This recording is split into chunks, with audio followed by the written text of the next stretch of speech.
Tante Suci dari AMS. Saya spesialis kedokteran fisik dan rehabilitasi.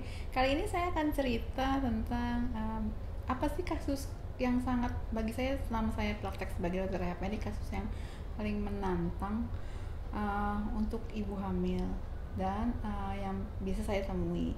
Biasanya yang menurut saya yang saat ini agak insidennya agak sedikit meningkat itu adalah kasus yang namanya symphysis pubic dysfunction atau ada pemisahan dari kedua tulang kemaluan atau tulang pubis. Kasus ini biasanya sangat membuat ibu sangat-sangat nyeri dan susah untuk berjalan.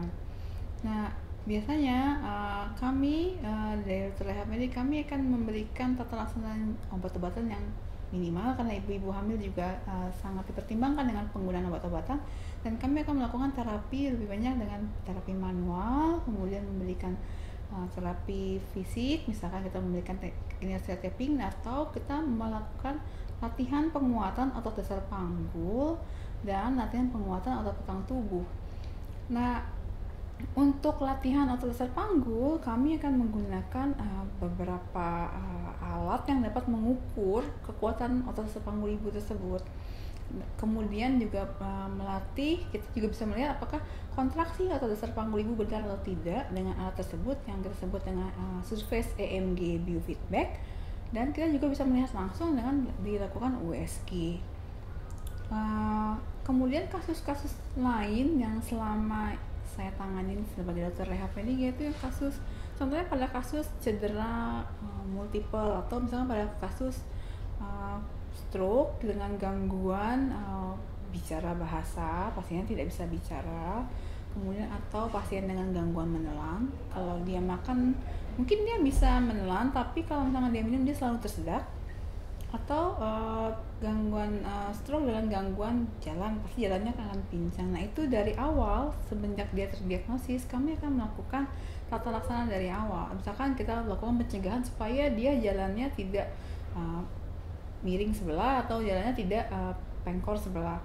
Atau kalau misalnya pada pasien multi trauma, misalkan pada pasien kecelakaan usia muda kecelakaan, dia mengalami, contoh kita bilang dia patah tulang di tangan, namun kemudian sudah dilakukan operasi oleh dokter bedah tulangnya, tapi nanti akan dikonsulkan ke dokter rehabnya bagaimana dia bisa kembali normal atau bisa mendekati normal setelah dilakukan operasi tersebut supaya fungsi tangannya bisa digunakan kembali. Pada pasien-pasien muda biasanya kami melakukan terapi yang lebih agresif dibanding pasien dengan usia lanjut.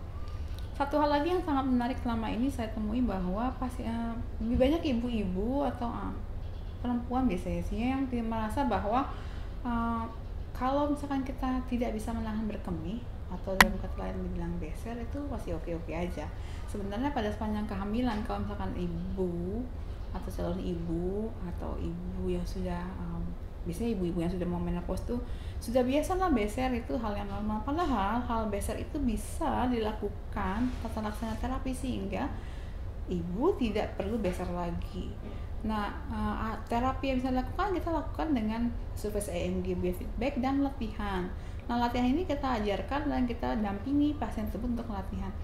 Nah, angka kesuksesannya biasanya kalau untuk symphysis pubic dysfunction, kemudian untuk Kegel, kalau misalkan dengan kegangguan beser itu biasanya kita hampir 80-90%. Nah, pasien tersebut bisa menahan berkemihnya asalkan gangguan berkemihnya itu bukan dari gangguan pusat atau bukan dari pusat berkemihnya, tapi dari karena memang kelemahan dari ototnya.